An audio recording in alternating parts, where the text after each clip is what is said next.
জেলার শরীফগঞ্জ ইউনিয়ন জাতীয়তাবাদী পরিবার কর্তৃক আয়োজিত আজকের এই ইফতার মাহফিল এবং দোয়ার সম্মানিত সভাপতি উপস্থিত গোলাপগঞ্জ উপজেলার সিনিয়র নেতৃবৃন্দ, আমার সামনে সমবেত শরীফগঞ্জ ইউনিয়নের জাতীয়তাবাদী পরিবারের সদস্যবৃন্দ এবং আমজনতা, আসসালামু আলাইকুম ওয়া রাহমাতুল্লাহি ওয়া বারাকাতুহু। সর্বপ্রথমে আমি আল্লাহ রাব্বুল আলামিনের শুকরিয়া আদায় করি যে উনি আমাদেরকে অলমোস্ট 30টা রোজাই কমপ্লিট করতে আমাদেরকে সক্ষমতা দিয়েছেন। আমাদের মাঝে অনেক গত বছর রোজা ছিলেন, আজকে নাই। আমি ওনার দরবারে শুকরিয়া আদায় করি। তারপরে আল্লাহর বিশেষ রহমত এবং নিয়ামতের অন্যতম হল শবে কদর। যে শবে কদর রোজা মাসের শেষ 10 রাতে হয়, হয়তো বা আজকে বেজুর রাত, বেজুর রজনী, আজকের এই রাত্রে শবে কদর হতে পারে। যদি হয়ে থাকে আমি দোয়া করি যে আল্লাহ রব্বুল ইজ্জত আমাদেরকে শবে কদরের যত ফজিলত আছে আমাদের নামায়ে আমালে লিখে দেবেন ইনশাআল্লাহ। প্রিয় ভাইয়েরা, দেশপ্রেম ইমানের একটি অঙ্গ। দেশপ্রেম ইমানের একটি অঙ্গ।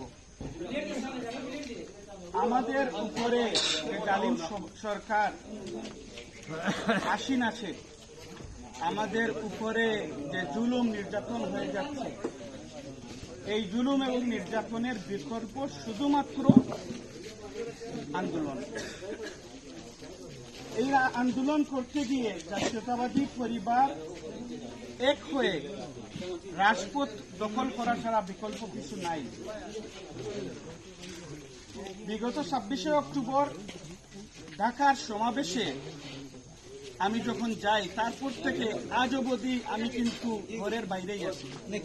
29 তারিখ অক্টোবরে যখন আমাদের সিলেটে প্রথম হরতাল হয়, সকাল 6টায় আমি ঘর থেকে বাইর হই।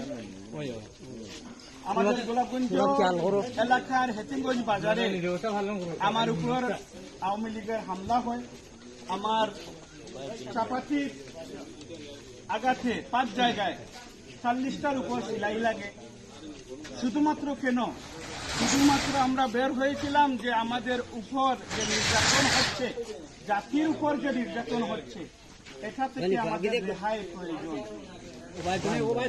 আমাদের যে অবস্থা এখন, দ্রব্যমূল্য এবং নিত্য প্রয়োজনীয় যে জিনিসগুলি আছে, এইগুলির যে ঊর্ধ্বগতি, লাগামহীনতা, এইটা থেকে উদ্ধার হতে হলে আমাদেরকে ঐক্যবদ্ধভাবে আন্দোলন করে যেতে হবে।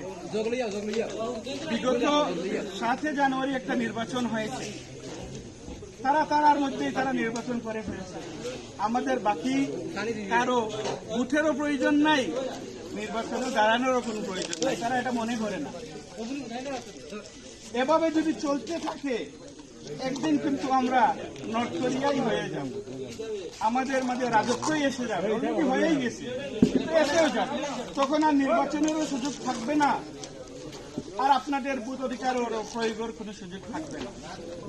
আপনারা যদি এমত অবস্থায় বসে থাকেন, আন্দোলনে সম্পৃক্ত না হন, তাহলে এটাই মেসেজ যায় যে আমরা সবাই শান্তিতে আছি, খুশি আছি, আমাদের কোনো প্রবলেম নাই। কিন্তু এই যে রোজা মাসের সময়ে এই যে শিলাবৃষ্টি হলো, তখন আমাদের যে অবস্থা, এই অবস্থা দেখভালের জন্য সরকারের বিকল্প তো আর কিছু নাই। আমরা যারা প্রাইভেট ইন্ডিভিজুয়াল আছি, আমরা হয়তো 5 জন, 10 জন, 15 জনকে আমরা সাহায্য করতে পারবো। 5-10 জনের আসতে মারছি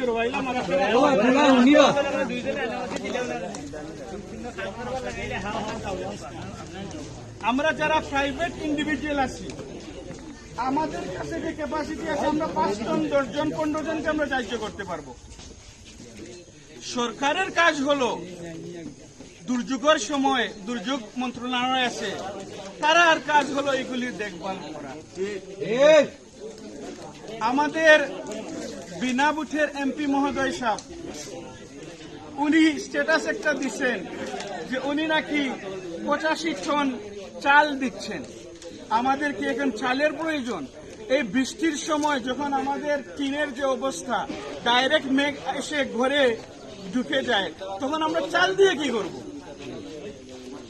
আমাদের দরকার যেটা, এটা বাদ দিয়ে উনি আমাদেরকে চাল দিচ্ছেন।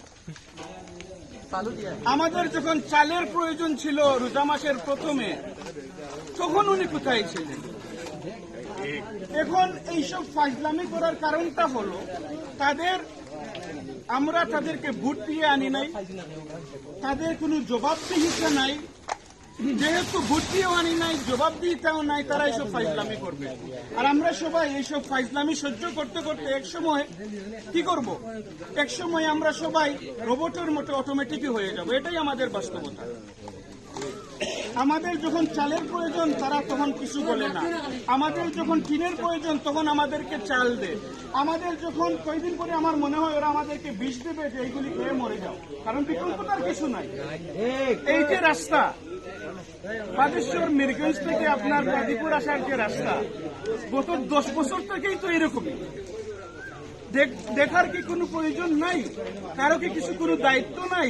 উপজেলা চেয়ারম্যান সাহেবেরও কোনো দায়িত্ব নাই, ইউনিয়ন চেয়ারম্যান সাহেবেরও কোনো দায়িত্ব নাই, এমপি সাহেবেরও কোনো দায়িত্ব নাই। দায়িত্ব কেন নাই? দায়িত্ব নাই কারণ আমরা সবাই চুপ হয়ে বসে আছি। আমরা কিছু বলি না, আমরা শুধু মার খাই, আমাদের বলার কিছু নাই। আমি একলা একজন রাজপথে গিয়ে যদি বলি তারা আমাকে মারবে, পিঠাবে। আমরা যদি 200 জন একসঙ্গে যাই, তারা মারবেও না, পিঠাবেও না। কারণ আপনারা যদি এইভাবে শান্তি থাকেন তাহলে মেসেজটা ক্লিয়ার যে তারা যেভাবে দেশ পরিচালনা করতেছে সব ঠিক আছে। সব কি ঠিক? আপনারা কি শান্তিতে আছেন? এখন শান্তিতে যদি থাকেন না, আওয়াজ কি তুলবেন না? আওয়াজ তোলা প্রয়োজন।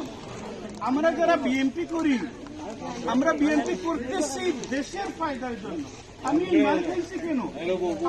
আমার পুরো পরিবারটা বিদেশ এস্টাবলিশ। আমার এখানে এসে চাপাটির আঘাত খাওয়ার প্রয়োজন না। আমি চাপাটির আঘাতটা খেয়েছি কেন?